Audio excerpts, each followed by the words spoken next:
여러분, 우린 지난 한 주간 있으면서 국내의 여러 뉴스들 중에서 참 안타까운 해프닝이 일어나고 있는 모습을 보았습니다.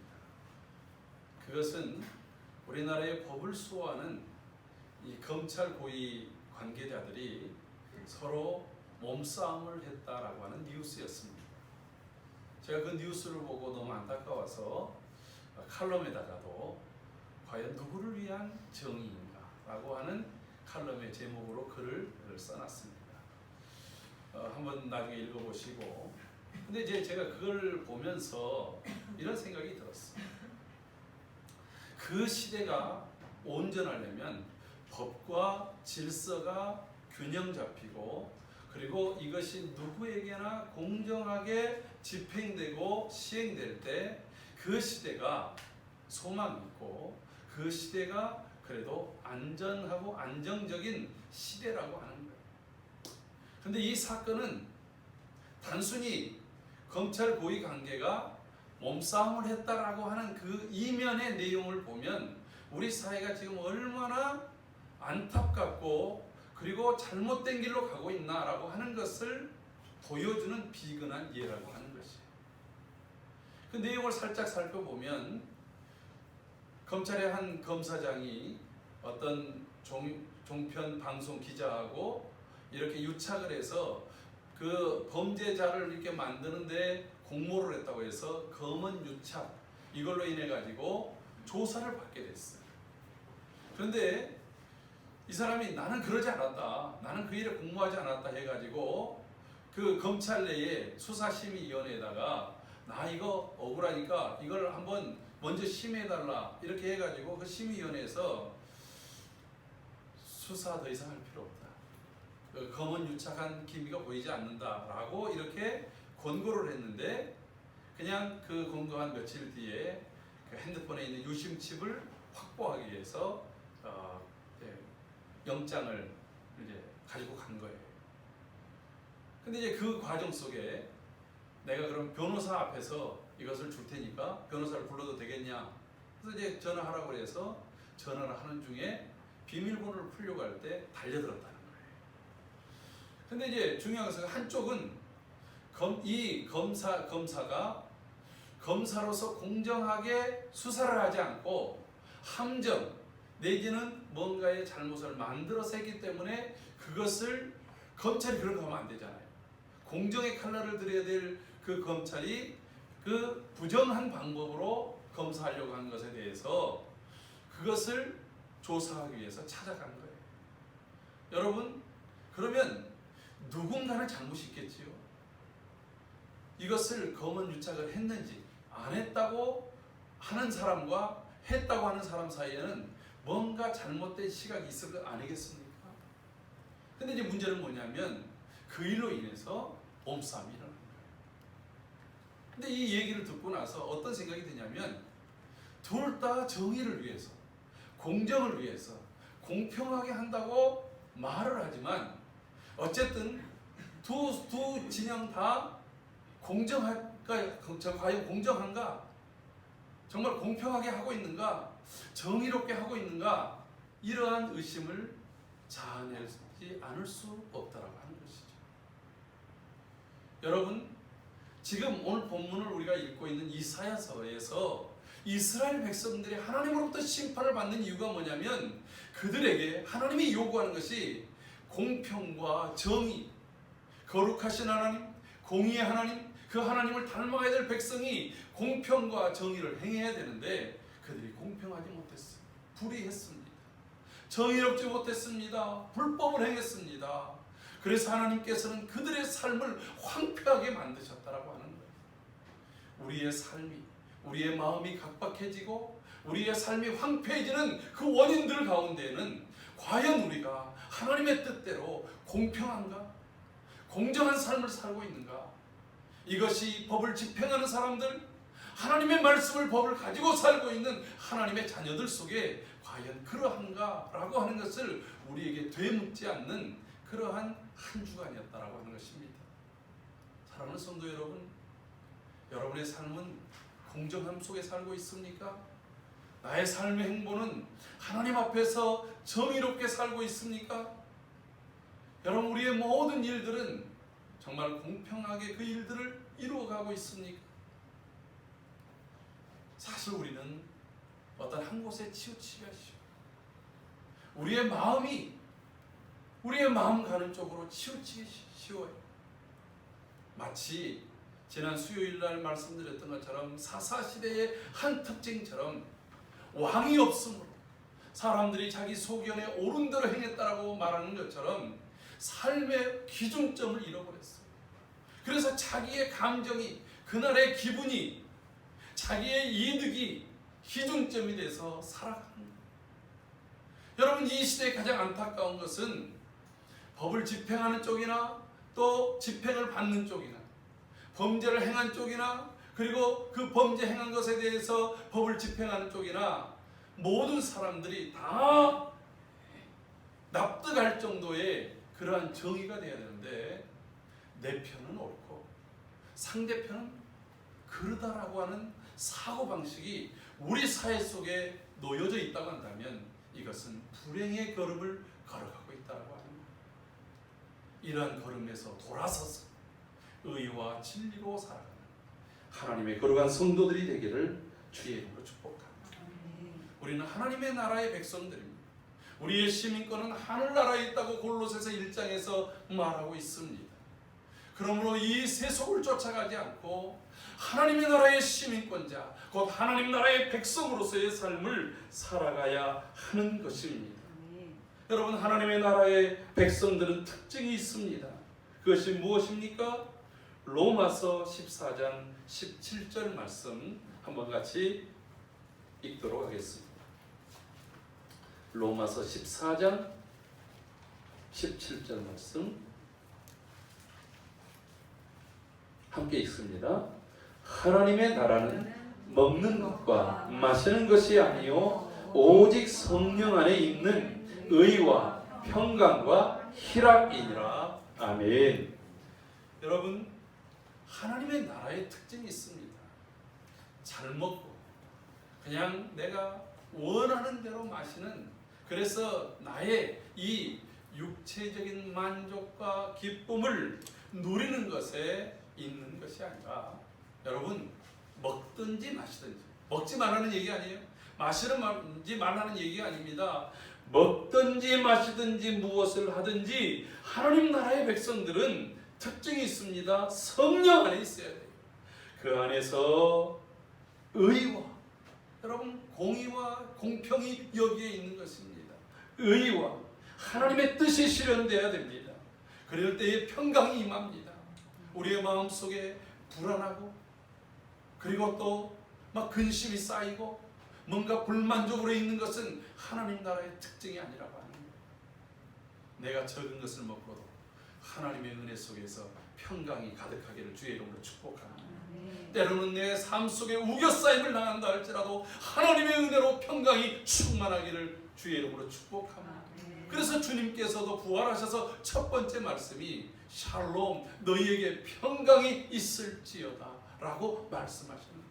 두려움, 슬픔에 가득 차 있었던 제자들에게, 앞길을 어디로 가야 될지 몰라서 방황하던 제자들에게 샬롬 하시는 주님의 음성이 오늘 이 시간 여러분들 마음속에 가득하기를 소원합니다. 그럴 때 여러분, 세상이 갖지 못하는 기쁨, 희락이 있는 거예요. 많이 가졌다고 희락한 건 아닙니다. 내가 많은 걸 누린다고 해서 기쁨이 가득 찬 것 아닙니다. 우리 안에 하나님이 주시는 말할 수 없는, 무엇과도 비교할 수 없는 하나님이 내 안에 거하심으로 성령께서 내 속에 계속해서 공급하시는 그 능력 속에 이러한 희락과 기쁨이 여러분의 삶을 지배할 수 있기를 주의 이름으로 축복합니다. 여러분, 이런 삶을 사는 것이 이 세상에서 능력자요 권세 있는 삶입니다. 그래서 고린도전서 4장 20절에서는 하나님의 나라는 말에 있지 아니하고 오직 능력에 있느니라라고 말씀하고 있습니다. 하나님의 백성들이 살아가는 삶이 하나님의 나라를 누리는 삶이요, 하나님의 나라를 확장하는 삶인데 그 하나님의 나라는 말에 있지 않다라고. 한국 그리스도인들은 너무 말에 많습니다. 너무 많은 공언들을 합니다. 그런데 그 말이 우리의 삶 속에 실현되지 않는다고 합니다. 그 삶이 하나님의 뜻으로 우리의 삶을 통해서 이루어지지 않는다고 한다면 그것은 무의미하다라고 합니다. 그래서 하나님의 나라는 말에 있지 않고 능력에 있다라고 하는 것. 그 능력이 뭐예요? 내가 말하는 대로 이루어지는 것. 빛이 있으라며 빛이 있었고, 궁창이 있으라며 궁창이 있었고, 하나님께서 말씀대로 그 모든 것들이 드러난 것처럼 오늘 우리의 삶 속에 우리가 하나님의 은혜의 감동을 받아서 성령이 내 속에서 역사하시고 가르치시고 감동 주시는 대로 선포한 일들이 그대로 삶 속에서 이루어지고 행해지는 삶, 행할 수 있는 삶이 바로 능력인 줄로 믿습니다. 아멘. 그런 삶으로 온전히 살아갈 수 있기를 주의 이름으로 축복합니다. 아멘. 이렇게 사는 삶이 하나님의 백성들의 삶이요, 하나님 나라를 이루는 삶입니다. 사도 바울은 디모데전서 6장 11절 12절에서 이렇게 말씀해 주고 있습니다. 우리 다시 한번 같이 또 디모데전서 6장 11절 12절. 하나님의 나라를 이루는 하나님의 사람들 어떤 삶을 살까요? 이렇게 읽어봅니다. 오직 너 하나님의 사람 이것들을 피하고 의와 경건과 믿음과 사랑과 인내와 온유를 따르며 믿음의 선한 싸움을 싸우라. 영생을 취하라. 이를 위하여 내가 부르심을 받았고 많은 증인 앞에서 선한 증언을 하였노라. 아멘. 여러분, 우리가 항상 하나님의 백성들은 내가 하나님의 사람, 너 주의 사람아, 이 의식을, 이 정체성을 가지고 살아. 내가 어디에서나 나는 하나님의 사람, 너 주의 사람이다. 그 주의 사람은 그 다음에 얘기하는 것은 굳이 설명하지 않아도 하나님 나라의 특징을 가지고 사는 사람들, 의와 평강과 희락을 누리는 사람들이 추구해야 될 것들을 말해주고 있다라고 하는 것입니다.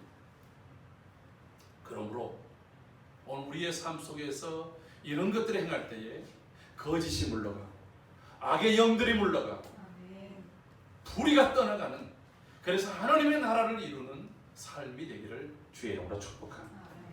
주님께서도 마태복음 12장 28절에 그러나 내가 하나님의 성령을 힘입어 귀신을 쫓아내는 것이며 하나님의 나라가 이미 너희에게 임하였느니라. 여러분, 성령이 우리 안에 거하셔서 성령이 진리의 영, 우리에게 바른 것들을 가르쳐 주시고 죄에 대해서, 의에 대해서, 진리에 대해서 깨닫게 하시는 대로 깨닫고 그와 같이 살면 우리 안에서 불의가 떠나가고 불공평이 떠나가고 악한 영들이 떠나갈 때에 이미 우리는 하나님의 나라가 우리 안에 이룬 줄로 믿습니다.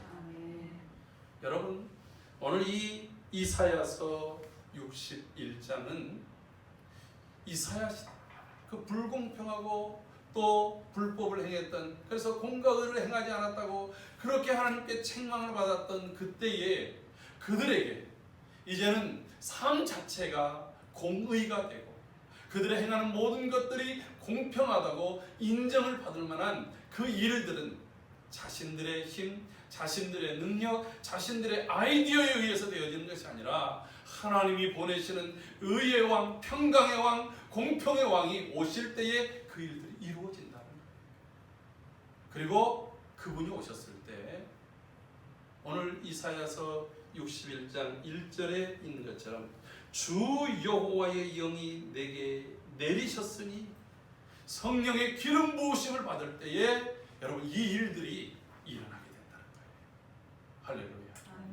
근데 이 말씀을 예수님께서 누가복음 4장에서 첫 공생의 시작을 하면서 세례 요한에게 세례를 받습니다. 성령이 비둘기처럼 임합니다. 그리고 성령의 충만해서 예수님께서 성령의 이끌림을 받아서 광야에 나가서 40일 동안 금식하셨습니다. 여러분, 금식하면서 주님 뭘 하셨을까요? 아버지 하나님과 깊은 교제. 그리고 주님께서 앞으로 3년 동안 이루실 그 공생의 사역 하나하나가 주님이 행하신 그 모든 일들은 성경에 약속한 것을 이루기 위함이었다. 그러니까 그 하나하나 행동이 아무 의미 없이 하는 행동이 없어요. 그 모든 행동들이 구약의 모든 모세와 선지자들이 예언하고 약속했던 그 말씀들을 이루시려고, 그리고 하나님 아버지의 그 뜻을 이루시려고 행하신 행동들이었고 일이셨습니다. 그래서 그렇게 40일 동안 금식을 하신 다음에 사단의 시험을 단칼에 물리치시고 나와서 첫 이제 메시지를 전합니다. 회당을 찾아갔습니다. 예수님이 늘 거했던 갈릴리 가버나움 회당에 찾아가서 그곳에서, 여러분 회당이라고 하는 것은 그 지역의 누구라도 안식일에 랍비든지 하나님의 말씀에 깨달은 사람들이 이제 성경, 회당장에 성경을 가져오면 성경을 읽고 그 의미를 설명해 주는 거예요. 그럼 사람들이 그 말씀을 듣고 하나님의 뜻을 분별하고 그리고 하나님 말씀대로 살기를 결단하고 나가는 곳이 바로 회당이 모여지는 그러한 장소였어요. 그곳에서 마침 그날 뽑아온 말씀이 이사야서 61장을 읽은 것입니다. 그러면서 주님이 이 말씀을 그대로 읽으면서 오늘 이 말씀이 너희에게 임하였느니라. 여러분, 이 61장의 가장 큰 내용이 무엇입니까? 메시아가 오셨어요. 성령의 기름 부으심을 받을 때 어떤 일이 일어나느냐? 그때가 바로 하나님의 때라는 거예요. 오늘 이 시간이 하나님의 그 은혜의 때가 되기를 바랍니다. 그때는 은혜의 때요, 하나님이 보복하시는 때. 무슨 얘기냐면, 여러분, 보복은 힘을 가진 자가 하는 것입니까? 힘이 약해서 늘 억울함을 당했던 자가 행하는 것입니까? 대부분의 역사는 힘을 가진 자들이 힘 약한 자에게 하지만 실제적인 보복, 그것은 내가 억울함을 당했던 사람이 그것을 반전시키는 것이 보복 아니겠어요? 근데 힘이 약한 자는 자기 약한 힘으로 어떻게 하겠습니까? 그래서 그 일을, 진정한 보복은 하나님이 하시는 거예요. 하나님이 행하시는 바로 그날, 그날이 내게는 은혜의 날이요, 그날은 나의 그 과거에 잃었던 것을 회복하는 날이요, 신원의 날이라고 해서 이 날이 이스라엘의 절기로 있었어요. 이스라엘이 50년마다 한 번씩 바로 희년이라고 하는 날이 바로 이런 날입니다. 내가 사업을 잘못해서 몸에 병이 들어서 재산을 다 잃었습니다. 그것도 감당 못해서 내 남의 집에 종이 되어졌습니다. 그렇게 살다가 아이고 아무 희망 없이 사나보다 그랬는데 어느 날 50년이 딱 된 거예요. 바로 희년. 그날이 오면 원상복귀합니다. 잃었던 재산을 다 돌려주는, 잃었던 신분을 다 회복해 주는 거예요. 심지어는 감옥에 갇혔던 사람들에게 해방을 주는 거예요. 여러분, 그 사람들에게 어떤 이유로든지 간에 내가 잘못을 했든지 아니면 내가 억울하든지 모든 그런 상황을 겪었던 사람들에게 유일한 희망이 무엇이겠습니까? 내 힘으로는 도저히 이 굴레에서 벗어날 수 없는 사람들에게 있었던 유일한 희망은 바로 희년, 하나님의 은혜의 날. 오늘 주님이 이 말씀을 주시는 그날이 바로 희년의 날이라고 말하고 있는 것입니다. 그날은 바꿔지는 날입니다. 어떻게 바꿔집니까? 여러분, 슬픈 자들에게 화관, 꽃을 씌워주는 거예요. 어떤 사람들이 꽃을 썼습니까? 승리한 사람들, 성공한 사람들, 그들에게 그들을 축하하면서 씌워주는 것이 바로 화관이었습니다.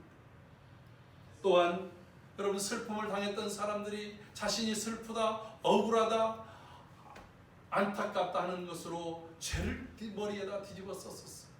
욥도 자신이 고난을 당했을 때 머리에다가 죄를 뒤집어 쓰잖아요. 나라가 멸망했을 때 머리에다 죄를 뒤집어 씁니다. 그들이 수치를 당했을 때 그와 같은 일들을 했는데 죄가 아니라 오늘 뭘 준다고 얘기합니까?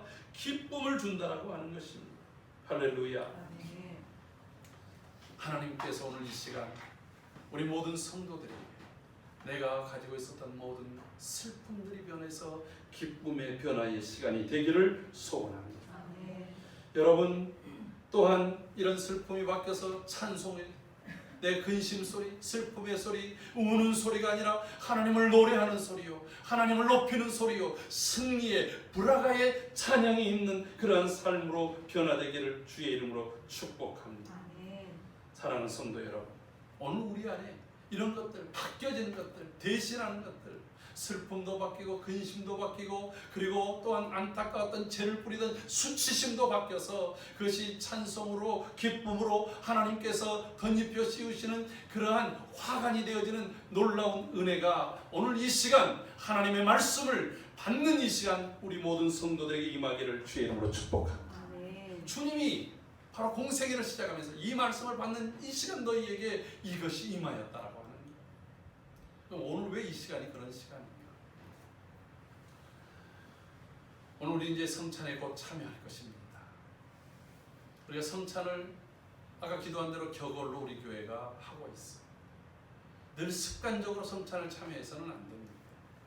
늘 말씀드리지만 성찬은 우리 성도들이 이 세상에서 살아가는데 크게 두 가지의 의미가 있어요. 하나는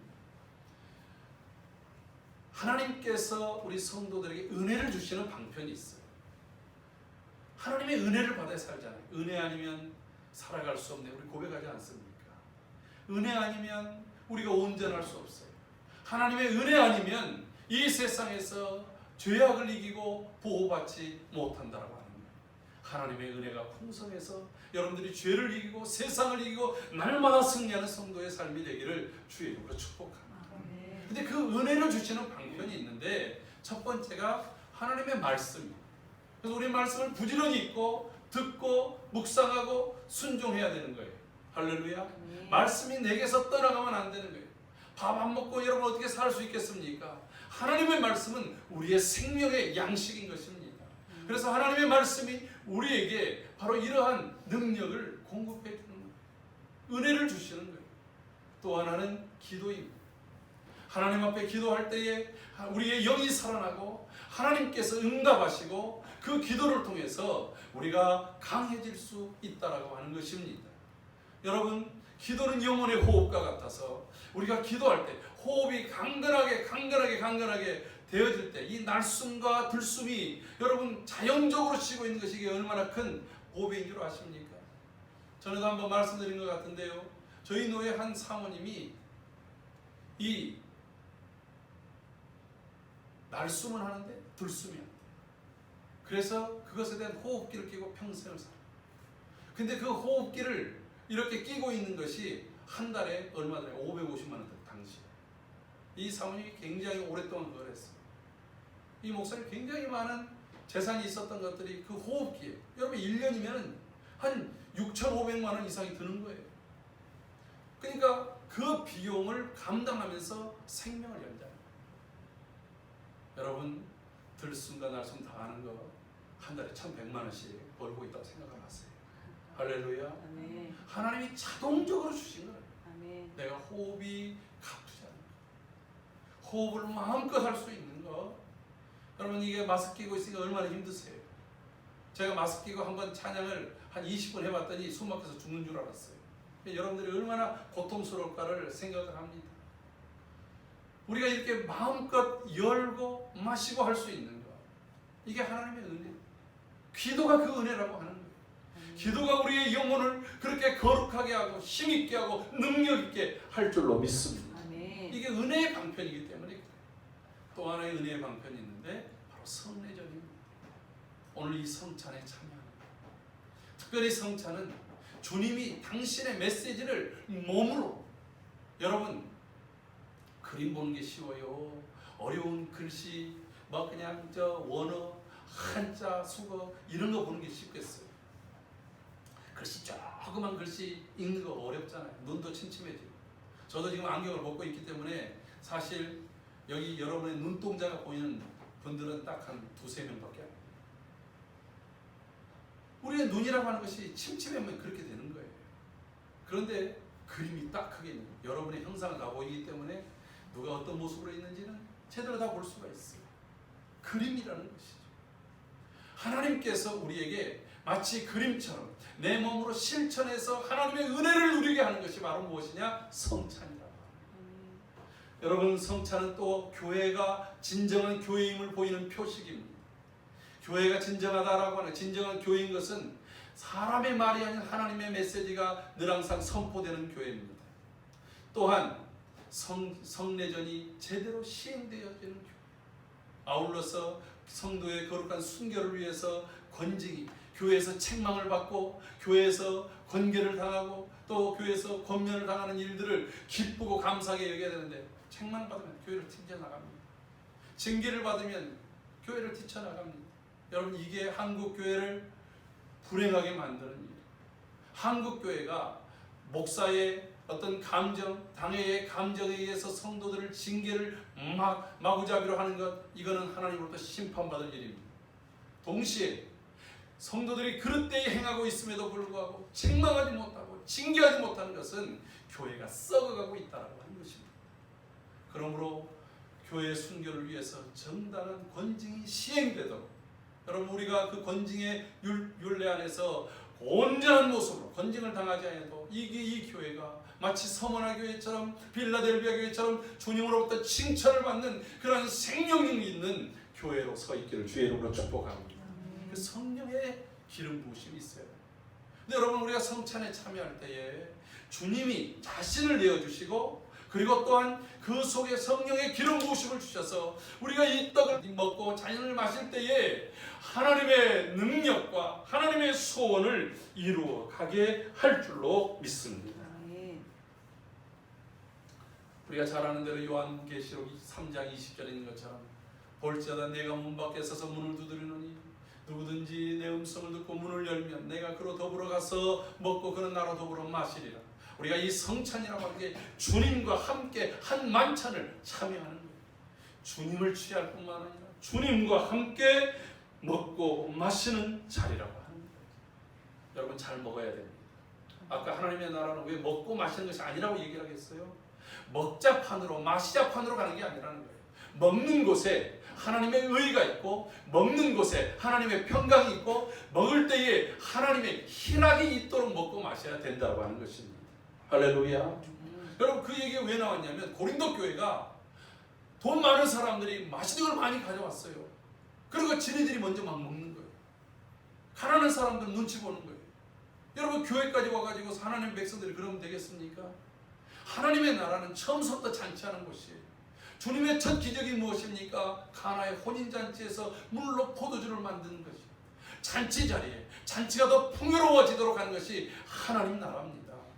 여러분, 누가복음 15장에서도 그 잃어버린 한 마리의 양, 잃어버린 하나의 드라크마, 잃어버린 탕자의 그 비유의 이야기 속에서도 결론이 무엇입니까? 찾고 난 다음에 기뻐서 잔치를 했다라고 하는 거예요. 함께 먹고 마시는 거예요. 그 먹고 마시는데 거기에 차별이 없었어요. 먹고 마시는데 서로 기쁨이 있었고 평강이 있었다라고 하는 거예요. 할렐루야.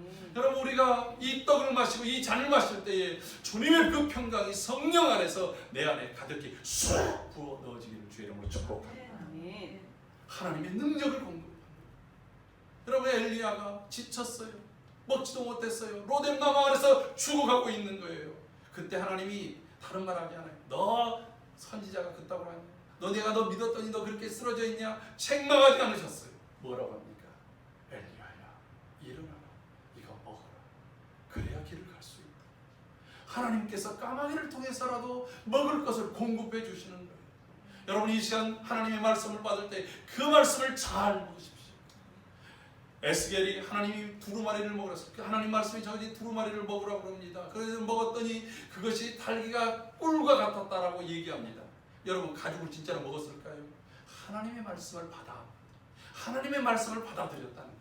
하나님의 말씀을 받을 때에 그 속에 마치 꿀보다 더, 꿀송이보다 더 탄, 그리고 더 힘이 생기는 능력이 나타났고, 갈 길을 그가 밝히 알게 됐다라고 하는 거예요. 할렐루야. 여러분, 사람이 배고프면요 분별력도 떨어져요. 여러분, 이제 곧 식사 시간이 가까웠어요. 식사 시간이 넘으면 사람이 혈기가 나요. 온유했던 사람이 갑자기 사자가 돼요. 판단력도 흐려집니다. 하나님께서 우리에게 이 성찬을 통해서 영적으로, 육적으로 풍성하게 먹여서 제대로 된 분별력, 제대로 된 판단력, 제대로 된 지혜로 이 세상을 살 수 있는 능력을 공급해 줄 줄로 믿습니다. 여러분 다만 중요한 거예요. 먹고 마심이 아니라는 이유가 뭐냐? 무조건 먹는다고 해서 그러는 건 아니에요. 여러분 이삭을 보세요. 아들 에서에게 너 별미 좀 만들어. 내가 너를 축복하고. 자기에게 축복권이 있는 줄 알아요. 언제 죽을지 모르는 걸 생각하면서 그렇습니다. 근데 그 얘기를 듣던 리브가와 야곱이 속이고서 음식을 만들어 옵니다. 아버지가 좋아하는 음식을 만들어 왔어요. 넌 누구냐 했더니 에서입니다. 아버지가 이상한 거예요. 목소리는 분명히 야곱인데 몸을 만져봤더니 에서처럼 털이 있는 거예요. 그래서 그걸 분별하지 못하고 먹어요. 여러분 아무리 털이 있어도 목소리가 분명히 에서 같지 않으면 의심해야 될 거 아니겠어요? 이게 뭔가 생각해야 될 거 아니겠습니까? 분별력 없이 먹는 거예요. 나중에 깨닫고 나서 두려워서 벌벌 떨었다라고 얘기합니다. 여러분 아무리 급해도 목마른 그 기드온의 용사들 중에서 10,000명 중에서 9,700명이 냇가를 딱 보자마자 그들이 그냥 엎드려져서 아무 생각 없이 물을 그냥 헐떡헐떡 마시는 거예요. 근데 단 300명이 무릎을 꿇고 물을 떠서 주변을 살피면서 자기의 혀로 그것을 핥아댑니다. 하나님께서 사용했던 사람들은 바로 그 사람들, 주변을 분별하는 사람들. 오늘 이 시간에 우리가 떡을 먹고 잔을 마실 때 그러한 분별력이 있는 그러한 모습 속에 하나님의 은혜가 우리 안에 임하기를 주의 이름으로 축복합니다. 오늘 이 성찬을 행하면서 이 한 달, 8월 달 동안 우리가 지난 한 달 동안 우리 영적 체질로 개선했던 것들을 더욱더 강화시켜서 강한 용사로 어디에나 내놔도 하나님의 뜻을 온전히 실현하는 믿음의 성도들로 서 있기를 주의 이름으로 축복합니다.